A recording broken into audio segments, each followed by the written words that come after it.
जय श्री महाकाल, हर हर महादेव। दोस्तों कैसे हो आप सभी। स्वागत करता हूं मैं आपका अपनी एक और नई वीडियो में, जिसमें कि मैं आपको बताऊंगा कि आप भारत के 12 ज्योतिर्लिंगों में से चौथे स्थान पर आने वाले श्री ओमकारेश्वर ज्योतिर्लिंग में कैसे जा सकते हैं। ओमकारेश्वर ज्योतिर्लिंग मध्य प्रदेश राज्य के खंडवा जिले में नर्मदा नदी के बीच मंधाता द्वीप पर स्थित है। यहाँ पर नर्मदा नदी 2 भागों में बंटकर मंधाता द्वीप का निर्माण करती है। यह द्वीप करीब 4 किलोमीटर लंबा और 2 किलोमीटर चौड़ा है। यह द्वीप आपको ऊपर से ओम आकार का दिखाई पड़ेगा, तो इसी वजह से इस जगह को ओमकारेश्वर के नाम से जाना जाता है। तो दोस्तों, इस मंदिर में जो ज्योतिर्लिंग है वो पंचमुखी रूप में स्थापित है और माना जाता है कि यहाँ पर 33 करोड़ देवी देवताओं का वास है। मान्यता के अनुसार स्वाकु वंश के राजा मंधाता ने यहाँ कठोर तपस्या की थी। तब भगवान शिव जी ने उन्हें आशीर्वाद दिया और यहाँ प्रकट हुए। तभी से यहाँ भगवान शिव जी ओमकारेश्वर के रूप में विराजमान है। ओमकारेश्वर शिवलिंग 2 भागों में बटा हुआ है। सबसे पहला ओमकारेश्वर और दूसरा ममलेश्वर शिवलिंग है, लेकिन दोनों शिवलिंग को एक ही शिवलिंग के रूप में माना जाता है। यदि आप भी यहाँ पर आने की प्लानिंग कर रहे हैं और ओमकारेश्वर ज्योतिर्लिंग में दर्शन कर आने का सोच रहे हैं, तो इस वीडियो को एंड तक ज़रूर देखिएगा। और अगर आप मेरे इस चैनल पर नए हैं तो चैनल को सब्सक्राइब कीजिए, वीडियो को लाइक और ज़्यादा से ज़्यादा शेयर कीजिए। तो दोस्तों, इस वीडियो में आपको ओमकारेश्वर के बारे में कंप्लीट इन्फॉर्मेशन और यूजफुल टिप्स मिलने वाले हैं, जैसे कि आप यहाँ पर कैसे पहुँचे, मंदिर में दर्शन कैसे करें, रुकने और खाने पीने की क्या व्यवस्था है, यहाँ पर रुकने के लिए होटल के क्या प्राइसेस होंगे, यहाँ पर घूमने फिरने के लिए क्या क्या ऑप्शन रहेंगे, नौका विहार करने के लिए कितने चार्जेस यहाँ पर लगेंगे और यहाँ पर घूमने के लिए कितने दिन सफिशिएंट होंगे, और अंत में कंप्लीट आइटिनरी। तो दोस्तों, अब बिना देरी के चलिए करते हैं वीडियो को स्टार्ट, लेके श्री ओमकारेश्वर प्रभु का नाम बोलो, हर हर महादेव। तो सबसे पहले बात करते हैं कि हम श्री ओमकारेश्वर कैसे पहुँचे। तो दोस्तों, श्री ओमकारेश्वर आप बस, ट्रेन, एरोप्लेन किसी भी माध्यम से पहुँच सकते हैं। तो सबसे पहले जो सबसे सस्ता और सबसे अच्छा जो साधन है वो है ट्रेन। तो ट्रेन में आप जो है भारत के किसी भी राज्य के किसी भी शहर से ट्रेन पकड़कर या तो मध्य प्रदेश के इंदौर पहुंच सकते हैं या फिर खंडवा पहुंच सकते हैं। तो दोनों ही रेलवे स्टेशन जो है वो ओमकारेश्वर ज्योतिर्लिंग के पास है। तो अगर आप खंडवा पहुंचते हैं तो वहां से आप जो है बस या टैक्सी लेकर ओमकारेश्वर मंदिर तक पहुंच जाते हैं।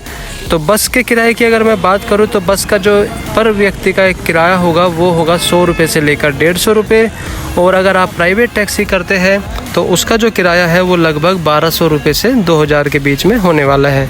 वहीं अगर आप इंदौर से आ रहे हैं तो इंदौर से भी आपको बस या टैक्सी दोनों मिल जाएगी, और बल्कि इंदौर से आपको काफ़ी सारे ऑप्शन जो है बस के मिल जाते हैं। तो बस का जो किराया है वो लगभग 140 रुपये से लेकर 180-200 रुपये तक रह सकता है।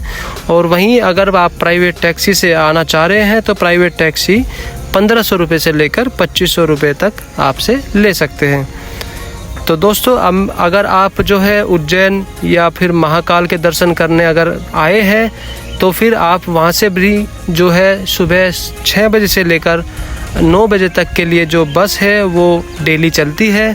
तो उज्जैन से भी आप ओमकारेश्वर बस का जो किराया है वो लगभग आपका यहाँ से 500 से 600 रुपये तक रह सकता है, और जिसका जो टाइम है वो लगभग 5 से 6 घंटे में आपको ओमकारेश्वर पहुँचा देंगी। बीच बीच में रास्ते में आपको बहुत सुंदर सुंदर नज़ारे देखने को मिलेंगे, और प्रकृति के जो एक से एक खूबसूरत नज़ारे हैं आप उनका आनंद ले सकते हैं और अपनी यादें बना सकते हैं। तो अब अपने तीसरे ऑप्शन के बारे में जानते हैं, जो कि है फ़्लाइट। तो अगर आप फ़्लाइट से ओमकारेश्वर आना चाहते हैं तो यहाँ का जो नियरेस्ट एयरपोर्ट है वो इंदौर में स्थित है देवी अहिल्याबाई होलकर एयरपोर्ट। तो आप वहाँ से भी फ्लाइट के द्वारा आप वहाँ पर पहुँच सकते हैं और वहाँ से फिर आप बस या टैक्सी में ओमकारेश्वर पहुँच सकते हैं। तो दोस्तों अब मैं बात करता हूँ कि अगर आप ओमकारेश्वर आए हैं तो फिर आप वहाँ पर कहाँ ठहरें और ठहरने की क्या व्यवस्था है। तो दोस्तों आपको ओमकारेश्वर में ठहरने के लिए काफ़ी सारे जो विकल्प है वो मिल जाएंगे, जैसे कि प्राइवेट होटल, गेस्ट हाउस और धर्मशाला। और साथ में ही यहाँ पर जो है एक श्री गजानन महाराज जी का जो शेगांव वाले हैं उनका यहाँ पर एक आश्रम भी है, तो आप वहाँ पर भी रुक सकते हैं। तो अगर प्राइवेट आप होटल में रुकना चाहते हैं तो उसका जो किराया है वो लगभग 700 रुपये से 1500 रुपये पर रूम का रह सकता है। और जो गेस्ट हाउस है उसमें आपको 500 से 900 रुपये नॉन एसी और 1000 से 2000 रुपये के बीच में एसी रूम आपको मिल जाएंगे। वहीं अगर आप धर्मशाला में रुकना चाहते हैं तो 200 रुपये से लेकर 400 रुपये में भी आप वहाँ पे आपको रूम मिल जाएगा। और अगर आप श्री गजानन महाराज जी के आश्रम में रुकना चाहते हैं तो वहाँ पर आपको जो है खाना पीना और रहना सहना वो पूरा आपको उसी आश्रम में मिल जाता है, जिसका जो प्रति व्यक्ति का किराया है डोरमेट्री का वो 50 रुपये और 70 रुपये है। और जो आपका नाश्ता खाना पीना है वो भी लगभग 50 से 100 रुपये के बीच में हो जाता है। तो अगर आप ओमकारेश्वर आ रहे हैं तो सबसे सस्ता और सबसे अच्छा जो ऑप्शन जो मैंने भी चूज़ किया था वो श्री गजानन महाराज जी का जो धर्मार्थ संस्थान है, मैं वहीं पर ही रुका था। वहीं पर अगर दोस्तों आप बाहर रेस्टोरेंट या ढाबे में खाना खाते हैं तो वहाँ पर अभी आपको सस्ते में खाना मिल जाएगा, जिसमें कि वहाँ पे बहुत सारे रेस्टोरेंट आपको मिल जाएंगे जिसमें जो कि वेज थाली देते हैं 80 रुपये, 100 रुपये और 150 रुपये में आपको बहुत अच्छा और प्रॉपर खाना मिल जाएगा। तो चलिए दोस्तों अब बात करते हैं कि मंदिर में हम जो है दर्शन कैसे कर सकते हैं और मंदिर का जो खुलने का समय है वो क्या है। तो दोस्तों मंदिर का जो खुलने का समय है वो सुबह 5 बजे है और 5:30 बजे तक वहाँ पर मंगला आरती होती है। और जो दर्शन करने के लिए जो मंदिर में हम जा सकते हैं वो सुबह 5:30 बजे शुरू हो जाते हैं, दोपहर के 12:30 बजे तक। फिर दोपहर 12:30 बजे से 1:15 बजे तक जो है मंदिर के कपाट बंद हो जाते हैं आरती के लिए। तो अगर आप दर्शन करने जा रहे हैं तो दर्शन से पहले आप पूजन सामग्री और प्रसाद भेंट भी लेकर आ सकते हैं। लेकिन याद रखिएगा कि अगर आप शाम 4 बजे के बाद पूजन सामग्री या फिर बेल पत्र फूल नारियल चढ़ाना चाहते हैं तो आप नहीं चढ़ा पाएंगे, क्योंकि आप जो है शाम 4 बजे से पहले ही ये सब चढ़ावा चढ़ा सकते हैं। 4 बजे के बाद मंदिर में पूजन सामग्री जल बेल पत्र फूल नारियल आदि चढ़ाना मना है, तो आप इस बात का खास ध्यान रखें। तो 4 बजे के बाद आप दर्शन के लिए आए तो पूजा सामग्री ना खरीदें। तो दोस्तों अब दर्शन करने के लिए आपको सबसे पहले नर्मदा नदी को पार करके जाना होता है। तो उसके लिए आपके पास 2 ऑप्शन होते हैं। पहला ऑप्शन है शेयरिंग बोट का और दूसरा ऑप्शन है ब्रिज को पार करके। तो अगर आप शेयरिंग बोट में जाना चाहते हैं तो शेयरिंग बोट का किराया 50 रुपये पर पर्सन होगा। तो आप जब भी दर्शन करने के लिए जा रहे हैं तो आप नर्मदा नदी के ब्रह्मपुरी घाट पर स्नान करके मंदिर में दर्शन के लिए पहुंच जाए। तो दोस्तों अब मैं बात करता हूं श्री ओमकारेश्वर जो मंदिर है वो किस तरह से आप वहां पे दर्शन कर सकते हैं। तो श्री ओमकारेश्वर मंदिर 5 मंजिला है। पहली मंजिल पर है श्री ओमकारेश्वर ज्योतिर्लिंग, दूसरी मंजिल पर है माँ कालेश्वर, तीसरी पर है सिद्धनाथ महादेव मंदिर, चौथी मंजिल पर है गुप्तेश्वर महादेव मंदिर और 5वीं मंजिल पर है राजेश्वर महादेव मंदिर। तो दोस्तों आप जो है इस प्रकार वहाँ पर दर्शन कर सकते हैं। सबसे पहले श्री ओमकारेश्वर ज्योतिर्लिंग, तो फिर उसके बाद जो है आप दर्शन के लिए आगे बढ़ जाए। तो जैसे ही आपके दर्शन हो जाते हैं श्री ओमकारेश्वर ज्योतिर्लिंग में, तो उसके बाद जो है आपको दर्शन के लिए फिर जो है जाना पड़ता है श्री ममलेश्वर ज्योतिर्लिंग में, क्योंकि यह ज्योतिर्लिंग मंदिर का ही जो दूसरा शिवलिंग है उसका ही हिस्सा है। तो अगर आप श्री ओमकारेश्वर ज्योतिर्लिंग में दर्शन करते हैं तो उसके बाद आपको श्री ममलेश्वर ज्योतिर्लिंग में भी दर्शन करने आवश्यक होते हैं, अन्यथा आपके जो दर्शन हैं वो अधूरे माने जाते हैं। तो चलिए अब चलते हैं हम श्री ममलेश्वर ज्योतिर्लिंग में दर्शन के लिए।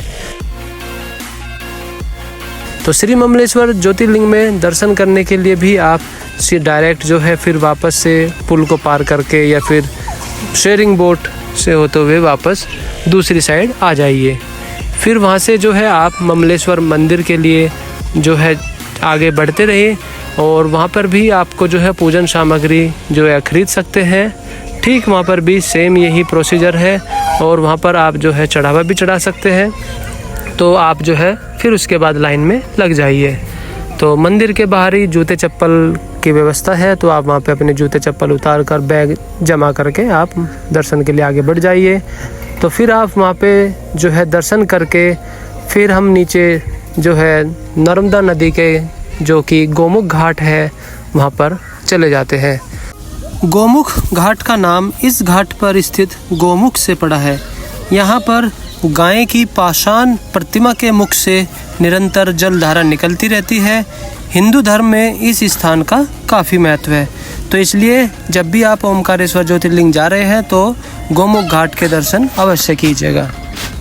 चलिए तो दोस्तों अब बात करते हैं कि आप बोटिंग या नौका विहार कैसे कर सकते हैं और इसका जो चार्जेस है वो कितना होगा।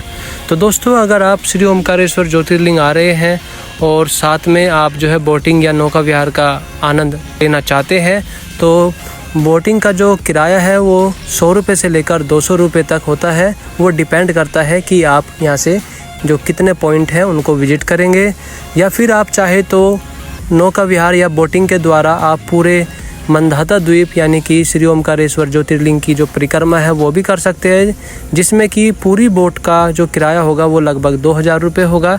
तो आप ऐसे भी बोटिंग के द्वारा परिक्रमा कर सकते हैं या फिर आप पैदल भी कर सकते हैं।